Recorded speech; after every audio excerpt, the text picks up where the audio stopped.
पाहत आहात live Maharashtra police times news channel.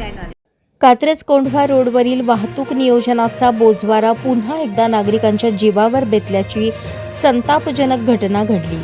Kondhwa road परिसरात छत्रपती शिवाजी महाराज पुतळ्याचे अनावरण दुपारी माननीय मुख्यमंत्र्यांच्या हस्ते होणार असल्याने वाहतूक तळ्याजवळ वळवण्यात आली होती। मात्र योग्य सूचना फलक, स्पष्ट मार्गदर्शन आणि वाहतूक नियंत्रणाच्या अभावामुळे एका निष्पाप जीवाला आपला प्राण गमवावा लागला।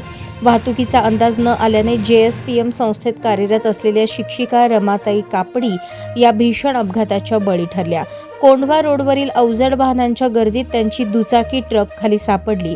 अपघातानंतर परिसरात प्रचंड ट्रॅफिक जाम झाल्यामुळे रुग्णवाहिका आणि मदतकार्य वेळेत पोहोचू शकले नाही। घटनास्थळी मोठ्या प्रमाणावर रक्तस्राव झाल्याने उपचारापूर्वीच त्यांचे दुःखद निधन झाले। घटनेमुळे स्थानिक नागरिकांमध्ये तीव्र संतापाची लाट उसळली आहे। कार्यक्रमासाठी रस्ता वळवायचा असेल तर आधीच योग्य नियोजन आणि पर्यायी मार्गांची स्पष्ट माहिती आणि प्रत्यक्ष मैदानात सक्षम वाहतूक व्यवस्था असणे आवश्यक असते।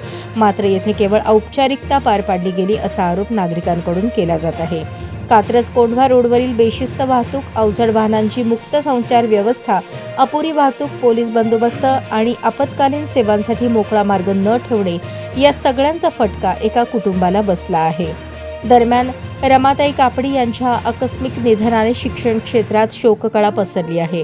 कुटुंबियांवर कोसळलेल्या दुःखावर फुंकर घालण्यासाठी शासनाने तातडीची मदत, दोषींवर कठोर कारवाई आणि भविष्यात अशा घटनांची पुनरावृत्ती टाळण्यासाठी ठोस उपाययोजना कराव्यात अशी जोरदार मागणी नागरिक आणि संघटनांकडून होत आहे।